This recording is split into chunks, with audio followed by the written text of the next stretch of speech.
அவனோடு ஒப்பார் இங்கும் யாவரும் இல்லை. இங்கும் எங்க சொல்றாரு? இந்த பூமியில். இந்த பூமியிலேயும் அவனோடு ஒப்பாக சொல்லக்கூடியவர்கள் யாரும் ஏன் எங்கேயுமே தேடி இல்லைன்னு சொன்னார்ல, அதோட போதும்ல. இங்கும் யாவரும் இல்லைன்னு சொல்றாரு. இங்க ரொம்ப பேர் சொல்லிட்டு தெரியுமா நான் தான் கடவுள் அப்படின்னு சொல்லி தெரியுமா நம்பியாங்க. கடவுள் ஒருத்தர் தான், அது சிவம் தான் என்பதை விளக்குவதற்காக எடுத்தவுடனேயே திருமந்திரத்தில முதல் பாடலிலேயே சிவனோடு ஒப்பும் தெய்வம் தேடிடும் இல்லை, அவனோடு ஒப்பார் இங்கும் யாவரும் இல்லை, கோலம் கடந்தன்று பொன்னொழி இன்னும் தமிழச்சடை முடி தாமரையானே. சிவன் ஒருவனுக்குத்தான் இயற்கையிலேயே அமைந்த சதாமுடி இருக்கிறது. இயற்கை மணிமுடியோடு விளங்குகிறவன் சிவபெருமான். மற்ற கடவுளுக்கெல்லாம் அங்க மணிமுடி வைக்கணும், தனியா கிரீடம் வைக்கணும். ஆனா சிவனுக்கு வைக்க வேண்டிய அவசியம் இல்லையே, இயற்கையாவே அந்த சதாமுடியே அவனுக்கு மணிமுடியாக இருக்கிறது. மற்ற கடவுளுக்கெல்லாம் கிரீடம் வைக்கணும். அப்ப கிரீடம் வச்சு அவர்களுக்கு மணிமுடி சூட்டினால் அதுக்கு என்ன பொருள்? ஒரு நாள் எடுத்துருவோம்னு அர்த்தம். பிரதமராக பதவி ஏற்றாருன்னா என்ன அர்த்தம்? 5 வருஷம் கழிச்சு இறங்கிடுவாருன்னு அர்த்தம்.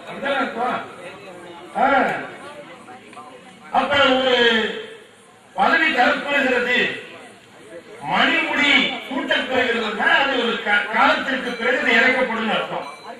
எனவே எல்லா கடவுளருக்கும் மணிமுடி தனியாக தரிக்கப்படுகிற பொழுது சிவன் ஒருவனுக்குத்தான் இயற்கையாகவே மணிமுடி சடாமுடியாக அமைந்த காரணத்தினாலே சிவன் ஒருவன் தான் நிரந்தர தலைவன், இயற்கை தலைவன். மித்த எல்லா கடவுளும் செயற்கை தலைவர்களாக சிவபெருமானாலே அதிர்ச்சிக்கப்பட்டவர்கள். சிவன் ஒருவன் தான் மூலமுதற்கும், சிவன் ஒருவன் தான் கடவுள். எனவே அப்படிப்பட்ட சிவபெருமானை வணங்குவதற்கும் வாழ்த்துவதற்கும் வழிபாடு செய்வதற்கும் உரிய பேற்றை பெறுவது இந்த பிறவியிலே தவம் செய்தவர்களுக்கு மட்டுமே கூடுகின்ற அவனை அறிந்து கொள்வதற்கு ஒரு தவம் வேண்டியிருக்கிறது, அவனை உணர்ந்து கொள்வதற்கு ஒரு தவம் வேண்டியிருக்கிறது, அவன் பெருமையை பேசுவதை கேட்பதற்கு ஒரு தவம் செய்ய வேண்டியிருக்கிறது. இப்படி சிவனை பற்றி பேசுவதற்கும் கேட்பதற்கும் அவனை பற்றி உணர்வதற்கும் தவமுடையவர்களுக்கு மிகப்பெரிய பேராக அது விளைகின்றது என்று திருமூலர் தன்னுடைய திருமந்திரத்திலே பல இடங்களிலும் மிக அற்புதமாக பாடியிருக்கிறார். திருமூல தேவநாயனார் அகத்தியரை காண்பதற்காகத்தான் வந்தார். அகத்தியர் அவருடைய நீண்ட நாள் தோழர். கையிலிருந்து அகத்தியர் கிளம்பி ரொம்ப நாள் ஆச்சு. அகத்தியர் இங்கே பொதிகையிலேயே அவர் இங்கே செட்டில் ஆயிட்டார். அவர் அங்க செட்டில் ஆன உடனேயே போனவர் வரலையே, அவர் போய் பார்க்க வேண்டும் என்று கருதி நம்முடைய திருமூலர் கிளம்பி வருகிறார். அப்ப அவருக்கு பேர் சுந்தரநாதன் பேர்.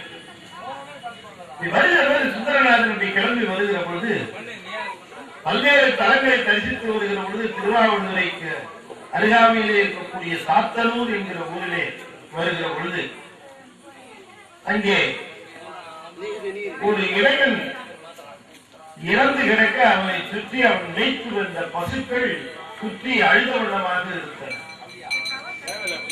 அப்பொழுதுதான் அவர் தெரிந்து கொண்டார், எதிர்பாராம இளைஞன் இறந்து போனதினாலே அவன் மீது அன்பு கொண்ட பசுக்கள் எல்லாம் தம்முடைய துயரத்தை வெளிப்படுத்த வழி தெரியாமல் அந்த இளைஞர் உடலை சுற்றியே வந்து தம்முடைய கண்களிலே நீர் வழிய அவையெல்லாம் சோகமாக கூடியிருப்பதை கண்டவுடனேயே சுந்தரநாதர் என்ன எண்ணுகிறார்? இந்த பசுக்களினுடைய துயரத்தை நீக்க வேண்டும் என்று எண்ணுகிறார். பசுக்களினுடைய துயரத்தை நீக்க வேண்டும்னா என்ன பண்ணணும்?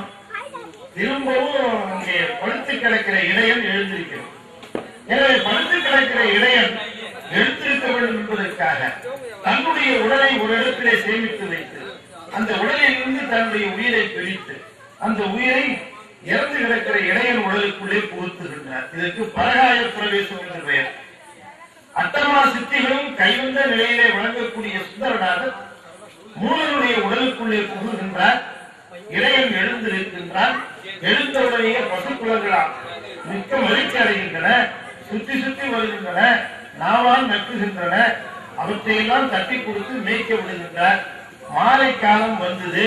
மாலை காலம் வந்தவுடனே பசுக்கள் அவர்கள் வீட்டுக்கு கொண்டு விடணும் இல்ல. இப்பொழுது எப்படி இந்த பசுக்களை எந்தெந்த வீட்டுக்கு எந்தெந்த பசுவை கொண்டு போய் சேர்ப்பது என்பதிலே அவர் திகைத்துக் கொண்டிருக்கிற பொழுது வேலையே இந்த பசுக்களே சுலபமாக்கிடுச்சு. ஏன்னா அந்தந்த பசு தானாவே அந்தந்த வீட்டுக்கு போயிடுச்சு.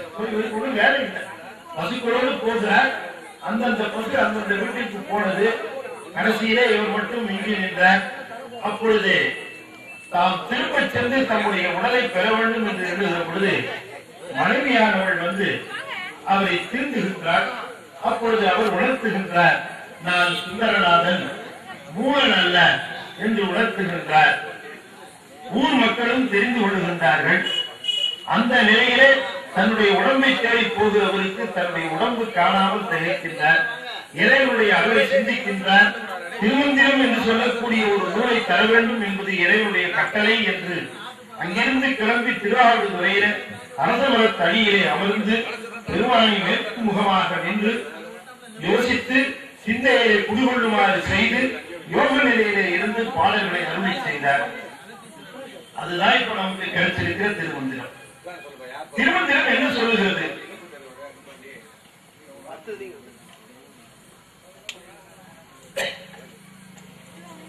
சிவனை அடைவதற்கு உபாயம் சொல்லுகிறது. சிவபெருமானை அடைவதற்குரிய உபாயம் எப்படி என்று சொன்னால் 4 வழிகளிலே இருக்கிறது. 4 படிநிலைகளாக அவை வழங்குகின்றன. அதில் முதல் நிலையாக விளங்குவது சரியை, இரண்டாவதாக விளங்குவது கிரியை, மூன்றாவதாக விளங்குவது யோகம், நான்காவதாக விளங்குவது ஞானம். இந்த 4 படிநிலையில போகணும், வளர்ச்சி அடையணும். ரொம்ப சிறு போதுல ஒரு நண்பர் வீட்டுக்கு போனேன்.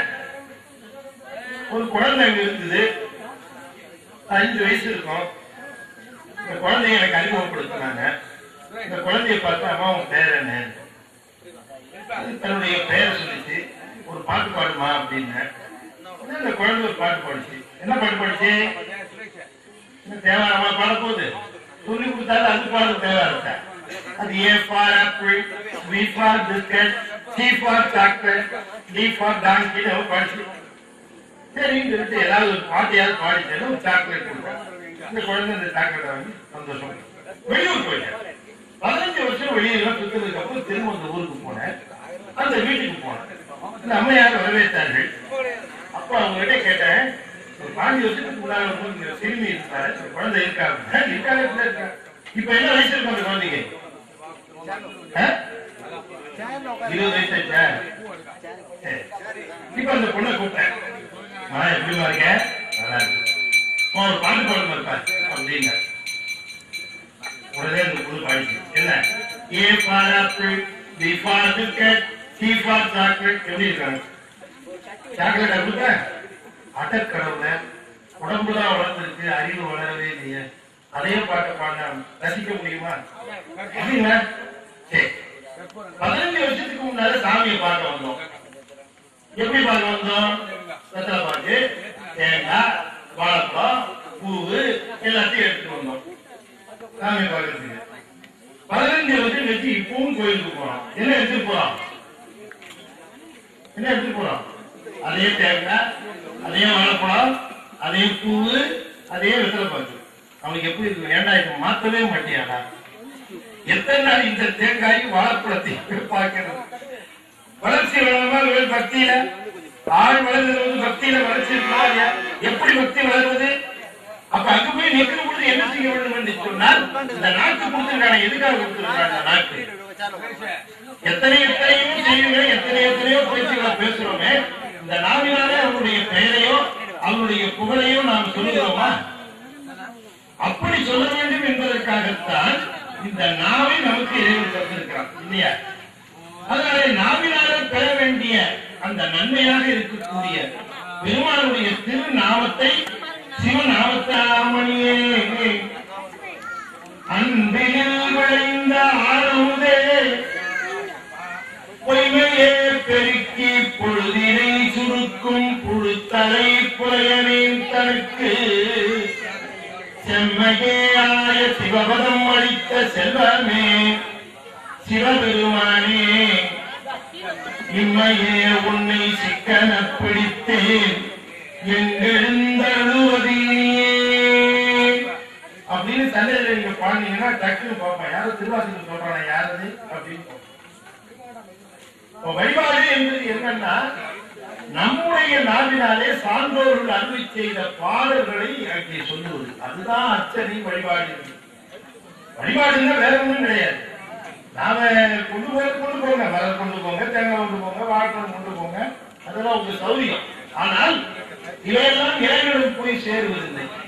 வேறு எது சேர்கிறது என்று சொன்னால் நாம் முழு சிந்தனையும் அவரிடம் செலுத்தி அங்கே நின்று அவருடைய பெருமையை சான்றோர்கள் கூறியிருக்கும் வண்ணமாக அந்த பாடலை அவன் முன்பாக சொல்லுகிற பொழுது அப்பொழுதுதான் வழிபாடு நிறைவாக ஆகிறது.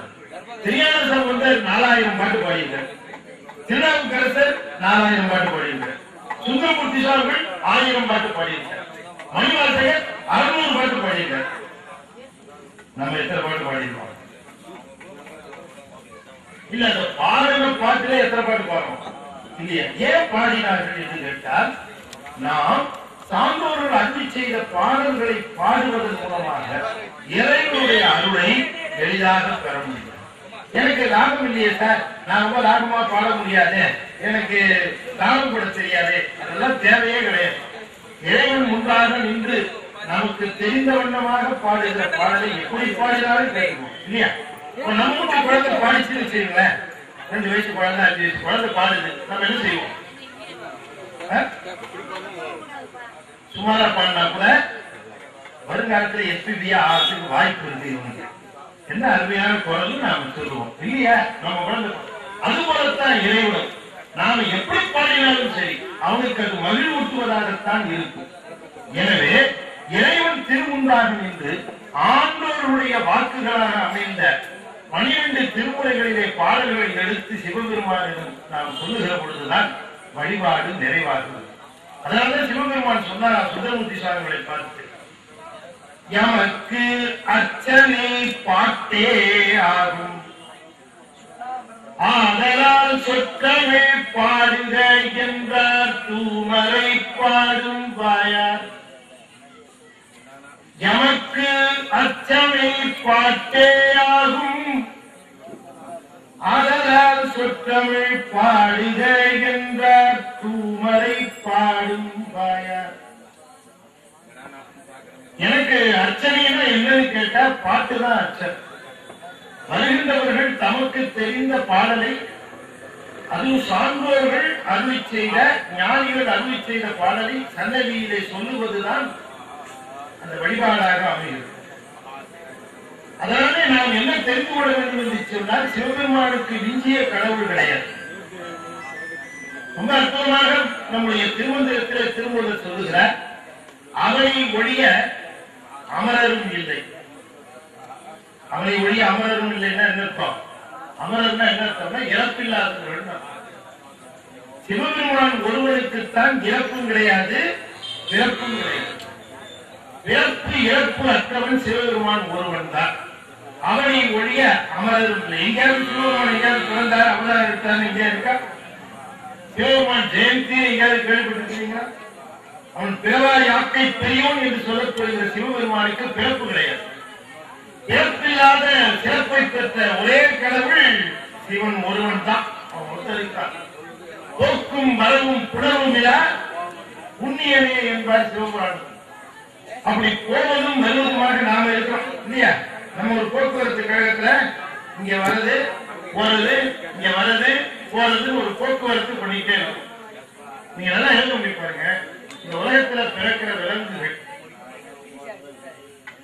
பறவைகள் எல்லாத்துக்கும் உறக்கிறப்ப அதனுடைய ரோமம் என்ன நேரமோ அதுதான் சாகிற வரைக்கும். ஒரு மாட்டுக்கு ரோமம் என்ன நேரமோ அதுதான் சாகிற வரைக்கும். ஒரு நாய்க்கு ரோமம் என்ன நேரமோ அதுதான் சாகிற வரைக்கும், நேரம் மாறாது. ஒரு பறவைக்கு ரோமம் என்ன நேரமோ அதுதான் கடைசி வரைக்கும். ஆனா மனுஷனுக்கு மட்டும்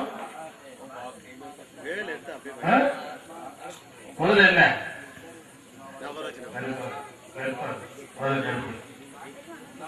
கருப்பையா ஆகுது, கருப்பா இருக்கிற முடிய வெண்மை ஆகுது. 40-45 வயசுல அப்படியே வெள்ளை ஆயிடுது. அங்கங்க 1-2 நேரம் தெரியுது. என்ன அர்த்தம்? மேல இருந்து எவன் நோட்டீஸ் போடுறான்னு. போய் 40-45 வருஷம் ஆச்சு, என்ன பண்ணிட்டு இருக்கிற, கோயில் பக்கம் போறியா, சிவனை வணங்குறியா அப்படின்னு நோட்டீஸ் போடுறான். இவன் டை அடிச்சு பதில் நோட்டீஸ் போடுறான். சரி கொஞ்ச நாள் பாக்குறான். அதுக்கப்புறம் அடுத்த நோட்டீஸ் கண்ணுல பெற சரியா பார்க்க தெரியல. இவன் என்ன பண்றான், அல்ட்ரா வயலட் ரேஸ் போட்டு கான்டாக்ட் லென்ஸ் போட்டு பதில் நோட்டீஸ் விட்டா பதில் நோட்டீஸ் பதில் நோட்டீஸ் கடைசியில வாரண்டோட வந்துருவோம். வா போலாம் அப்படின்னு இல்லையா? வரும்போது என்ன அப்படி சிரிச்சுட்டே வருவானா, சந்தோஷமா வருவானா, என்னப்பா சொல்லிக்க போலாமா அப்படின்னு கேட்டு வருவான். வருகிற பொழுது அப்படியே கோபத்தினால பொங்கி இப்படி கிடைத்திருக்கிற மாநில பிறப்பை இப்படி டிவி முன்னால உட்கார்ந்தே வேஸ்ட் பண்ணி செய்யலாம் பாவி வா அப்படின்னு கோபமா வந்து கூப்பிடுவோம் இல்லையா?